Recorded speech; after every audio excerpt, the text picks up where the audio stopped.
Hello and welcome to the Vergecast, the flagship podcast of long-form text. I'm Jake Kastrenakis, and today we're talking to The Atlantic staff writer Rose Horowitz. Rose just wrote a story with a very bold title, The End of Reading is Here. And in it, she shares some pretty alarming statistics. She writes that fewer than half of all adults reported having read a book of any kind in 2022. She shares that the proportion of Americans who read for pleasure on any given day fell to just 16% in 2023.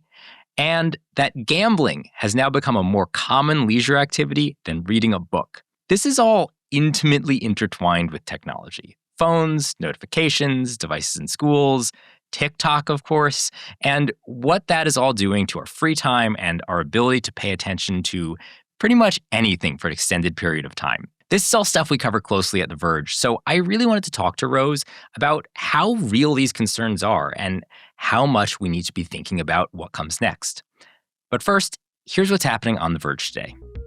This is 90 Seconds on The Verge for Thursday, July 23rd, 2026. Today in Rampocalypse, Framework is reducing the RAM in laptops that it already took pre-orders on. This is happening both because it couldn't get enough units and because the RAM became way too expensive. Framework writes that its latest RAM modules were delivered at a price that, quote, goes far beyond anything we had predicted and anything we're able to absorb without placing our ability to operate at real financial risk. Instead, Framework is lowering the RAM quantities on many pre-orders and raising the price on RAM upgrades. One laptop config went up by $800. Rampocalypse has hit everyone hard, and it has clearly been particularly tough on small companies like Framework. Next up, the European Commission is fining Google $1 billion for violating its digital markets law. The Commission said that Google has given preferential treatment to its own services within search. That included things like placing Google's own hotel and sports results at the top of the search page. The Commission also said that Google was too controlling over apps within the Play Store, and that it should not have stopped developers from telling users about cheaper ways to make purchases. Google has to make changes within 60 days or face more fines. Finally, Lego has turned the original Donkey Kong arcade machine into a functional Lego set. This is cool. I'm sorry, I'm into it. It's $200, you can actually jump, the barrels roll down and automatically load back up to the top of the machine. It's very clever. It comes out next week. You can read more at theverge.com. That's 90 Seconds on The Verge for Thursday, July 23rd, 2026. Rose Horowitz, thanks so much for joining us. Thank you for having me. So Rose, your story is called The End of Reading is Here. You spoke to a bunch of professors, media experts, researchers about the state of literacy in 2026. For those who, haven't read it yet, tell us a little bit about what you found. So what I found was that, in the data, there was this very convincing decline in reading in America.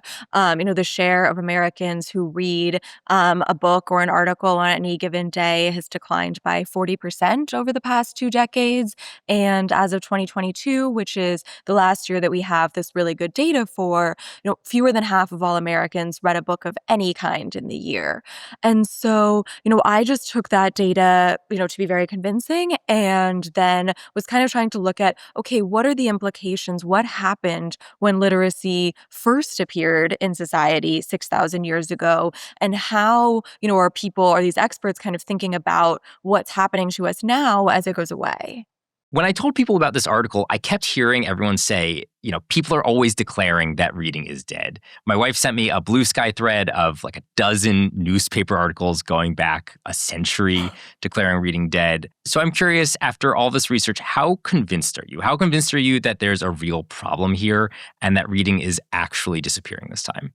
No, it's so funny because in this story, I quote a bunch of these examples. And, I quote Marshall McLuhan, who wrote in 1962 that we were entering an age of post-literacy where the electronic media would, replace the written word.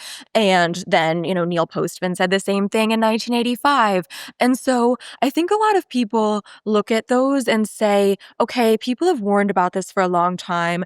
And, it wasn't the apocalypse. We didn't see reading rates go down to zero. We didn't even see maybe, drops of like 10% in a year or something. And so that means that it's not real, the fact that people have been warning about it for so long. And I find that argument somewhat convincing, but what I try to raise in the piece is an alternative argument is that, people have been warning about this, and in a way they've been right. Like reading rates have been declining. And so it's just been a slower and slower transition, I think, than some of these people predicted a while ago. But that doesn't mean that it's not happening. It just means that it's more gradual than we think, but that the trend lines and the direction are very clear. So I found that to be a sort of convincing way to understand the evidence and data that, was before me.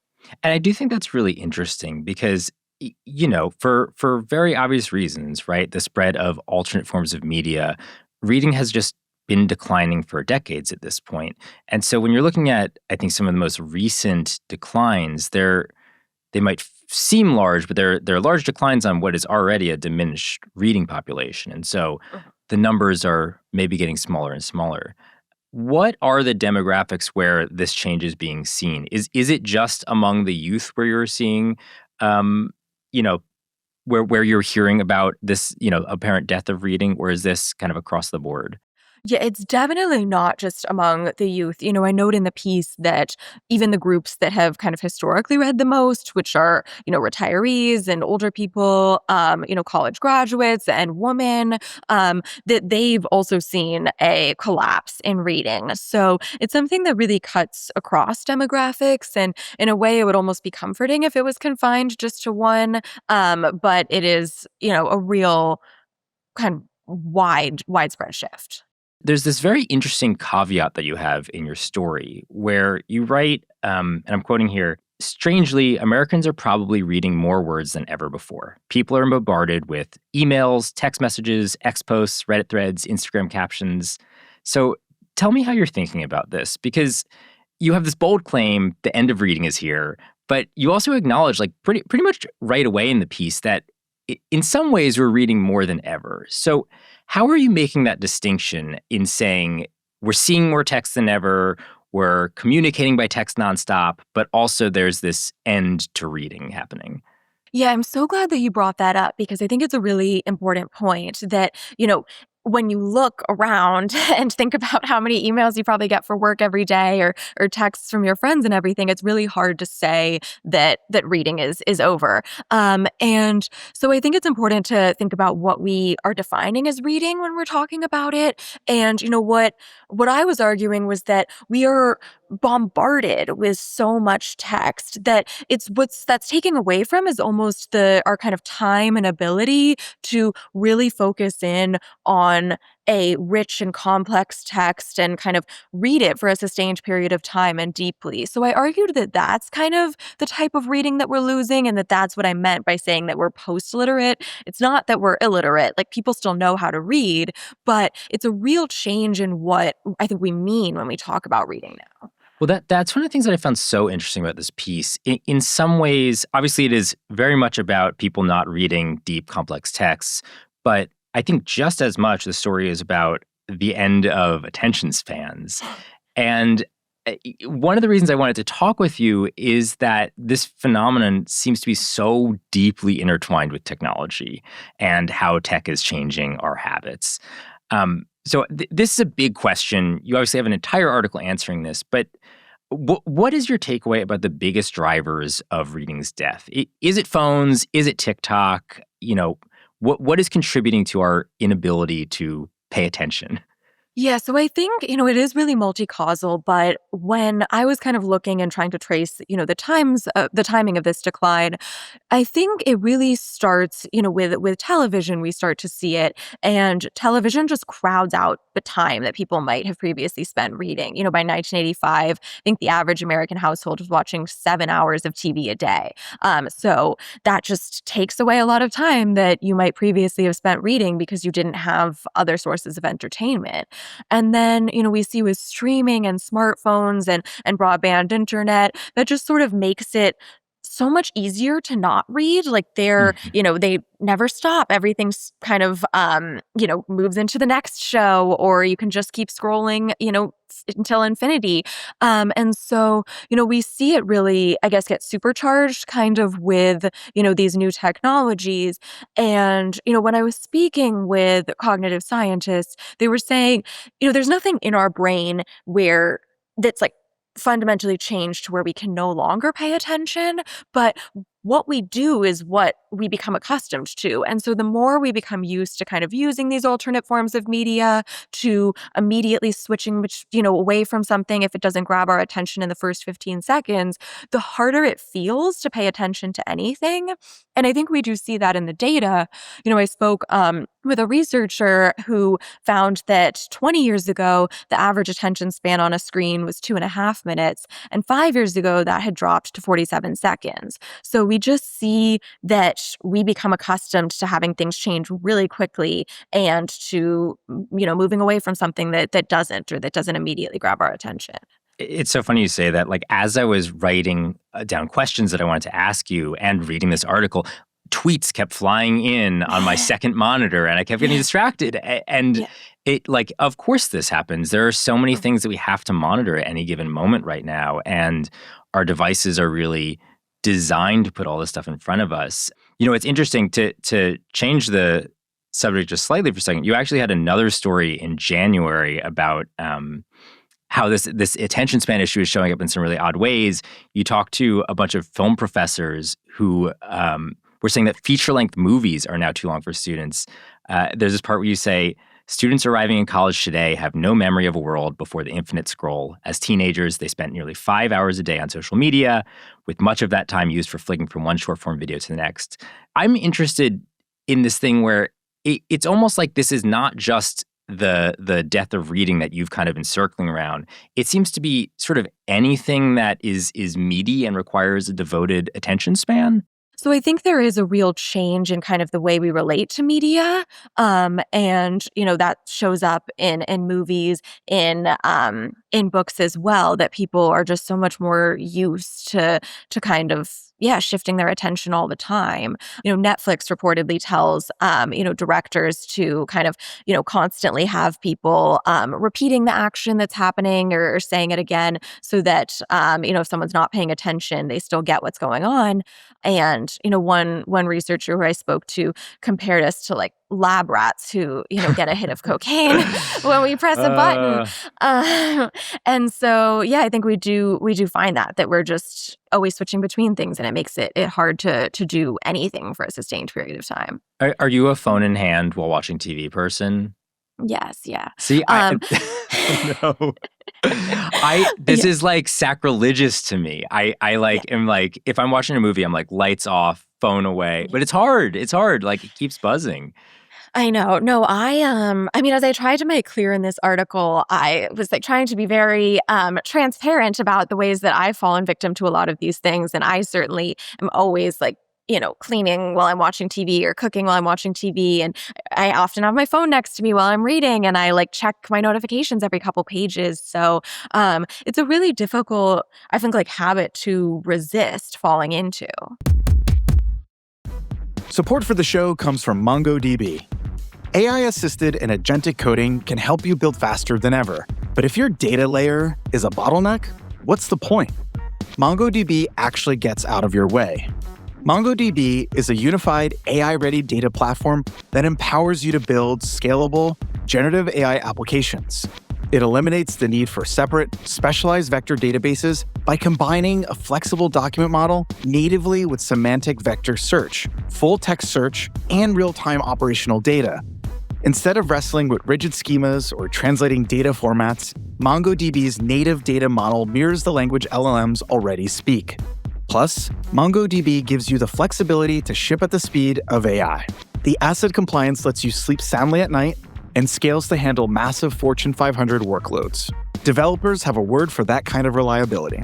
Actually, 5 words. It's a great freaking database.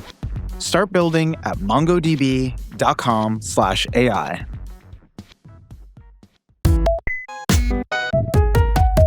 I want to make sure I talk about the education side of this too, because you are an education reporter. That's what your primary beat at The Atlantic. And your story kind of gets into the fact that, yes, there's technology, but there's also education is morphing around short form too. Can you tell me a little bit about that? And I'm curious, is that a cause or an effect of what we're seeing here? Yeah, so it's a couple years ago, I had written this piece about students arriving to universities, even, the top universities in the country, kind of unprepared to read full books. And what I found really interesting about that was that it didn't just seem like it was, an issue of phones or something, as people often talk about. What we were finding was that curricula had really changed in middle and high school. And so people were unprepared to read full books because they hadn't been asked to before. And so, I think what I tried to then kind of follow up with here was looking at, okay, what is happening in elementary, middle, and high schools? And I think what we see is that kind of successive waves of education reform, even when they were very well-meaning, have just over time led teachers to assign a lot fewer full books. A survey from last year found that most middle and high school teachers assign between 0 and 4 books a year. And, instead, there's a lot more focus on excerpts and kind of doing reading comprehension drills to prepare for standardized tests. And so that is just a fundamentally different kind of way of teaching, because school is usually where kind of kids were forced to read. Obviously, Yeah. there has also been, a decline in interest in pleasure reading among young people. But it's really, I spoke with some researchers who were like, when did kids ever really come home and like, crack open a book? Or when did the majority of kids ever do that? But they would have been expected to do that in school. And now that's a real change. I think something else that's really interesting that's happening in schools is that, we are seeing that as books have left the classroom, we're seeing a lot more like tablets and Chromebooks. And I think a lot of that can be sort of, related to a COVID phenomenon.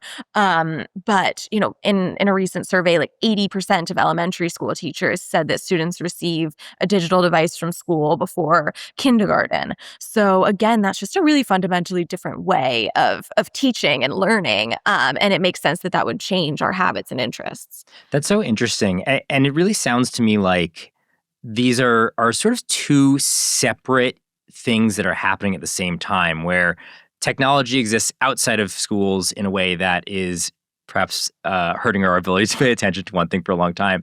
And then in schools, they are separately deciding to optimize around short form. You kind of said it yourself, like kids were forced to read these long books. And it's not necessarily that is a way that you instill those abilities. It is interesting, though.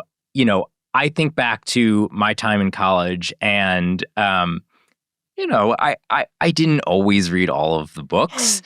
I'm curious. You spoke to a bunch of professors for these stories, and a lot seems to be pointed at the state of college students and these anecdotes about inattentive students. I'm curious what you're hearing and how the professors are kind of assessing the distinction from the days of kids who would just read Spark Notes to today, where, theoretically they can't get through a, 4-page paper. Mhm. Yeah. No, and definitely in these pieces, one thing that's come up is that, oftentimes college students kind of have a changed relationship to university than they used to. We know that they're spending a lot more time in extracurriculars. And so certainly that can be kind of cutting into time that they might have spent reading or like pretending to do the reading in the past. But at the same time, the professors that I spoke with, they were aware of all of this. They were aware that everyone, professors have been complaining about kids not reading for a really long time. And yet they were still saying that there is really a fundamental change in the way students are relating to text. I spoke with one professor at Brown who was saying that, he's always had to, of course, talk to students about the content of what they were reading. But now he and his colleagues really have to teach them how they expect them to read and help them like identify, okay, what's a metaphor here? how do I approach this? Where's the author using irony? And that they have to kind of figure out how to read, how to think before they can even get to the content. And another thing that I found really interesting as I was speaking to, an administrative staff member at Harvard who, supports the humanities and social sciences, she was saying that there's really a changed relationship to text among a lot of the students that she works with, where students kind of see reading as a kind of arbitrarily difficult way to get information and think that, when professors are assigning them reading, they're kind of hiding something from them. And it's like, why can't you just give me the ChatGPT, cut down version or Claude cut down version? Why are you like making me get it through this hard medium? And so that is a real shift, I think, in relationship to text, just because there weren't other alternatives before. You could read Spark Notes, but it wasn't going to be like as tailored to exactly what you wanted, any question you would ask. That's fascinating. And again, I think it just goes back to how much technology is shifting what is possible for our attention spans and for our ability to read, and how, right, it's interesting. Spark Notes is itself reading, even if it is simpler reading. I want to ask, and this is a very dumb question, but why is this a problem? Right? Like intuitively, reading being dead feels very, very bad. But, you can argue, okay, you can listen to fascinating conversations on podcasts. You can see world-class film from home. You can discover new cultures and perspectives with endless swipes on TikTok. So what is the argument for why reading is inherently better? So I think that's a great question. And, it's interesting because definitely there is, no problem with getting information from podcasts, and you can learn a ton. Thank you. I think that, yes, it's important to note right now. But I think that what I was trying to argue in this piece was not that it was inherently a negative, but that this is a real shift, that the medium that we use to communicate with one another shapes the world that we live in. It shapes the way we think and our politics and our culture. And so as we see, not just on a day-to-day level or minute-by-minute level that people are picking a podcast instead of picking up Dickens or something, but that we're seeing like a real shift from text and the written word to these more oral forms of communication, I was arguing that that will fundamentally change society, and it will change kind of our consciousness, the candidates that we elect and how we choose them, and what our culture values. And so that was really the case that I was trying to make, that that this will just be a fundamental shift. Speaking of fundamental shifts, there's this very funny moment, I think like 2/3 of the way into the piece, where you go, I haven't even mentioned AI yet. What are you looking at as AI proliferates in schools and workplaces? What is the concern about what happens next? Yeah. Yeah. So I think AI is really interesting because, we've talked, of course, about a lot of different technologies that have affected reading. But, I talk about in the piece how AI is the first that can really write for you. And it's the first to kind of affect writing. And I think the challenge with that is that, writing is not just transcribing what you already thought. And, the reason that writing is really difficult is because oftentimes you think you know what you're going to say, and then writing actually helps you figure out that you had no idea what you were going to say. And writing helps you figure out what you think. And so I think the concern with AI is just that, if we become over-reliant on AI to kind of write for us, we won't go through the process of really deciding what we think and figuring out what arguments are convincing to us. And I think something that's really interesting here is that it's kind of ironic to talk about how AI is threatening writing and reading when so much of its output, at least currently, is in text form. So, one thing that I was thinking about there was kind of that AI, as it gives us so much, polished, kind of convincing text that, studies show is really pleasing to people to read, that, we will need our powers of discernment and comprehension even more to figure out what's right, where did the AI potentially make a mistake within this kind of beautifully polished essay? Is there something that's inaccurate or misleading? And the challenge is that those are the very skills that AI threatens to erode as we're using it. And I think this is one of the most fascinating tensions of your piece, which is again, there is so much more text in the world, so much more text being put in front of us. And what is perhaps breaking down is not necessarily all reading. It is that ability to critically read everything that is put in front of us, or even the ability to pay attention long enough to do that critical reading. I was going to say, yeah, it's so interesting. On Amazon, since ChatGPT was released in 2022, there's been like a threefold increase in the number of books that are released every month. And, we see more like scientific papers published, and a lot more that have hallucinated references. And so there's just going to be like so much more text around us that we will have to figure out, okay, how do we sift through this? What do we pay attention to? What do we believe? And, I think that reading and writing is really like fundamental in honing those skills. You talk to a lot of people who are concerned about this. What do they think should be done? Is there a path to restoring reading or critical reading or attention spans or what have you? Is that even possible nowadays when video and distractions are everywhere? Yeah, so I think, most of the people that I spoke with, they did not think that we were going to go back to a world that was really premised on reading and move away from videos. It seems that was unlikely. And so I think what they were more thinking about was, how do we preserve what really matters to us and what we believe is important, if these are some of the things that reading has kind of inculcated in us. And so, we saw that nearly 24 states have banned cell phones in school, and that when Texas did that, this Dallas school district saw 200,000 more library books checked out in the year after the ban went into effect compared to the year before. So, there certainly are, I guess, people and places that are thinking about, okay, where is it really important that people do read and we preserve that and those abilities? And what, where can we kind of embrace video and it might not be such a bad thing?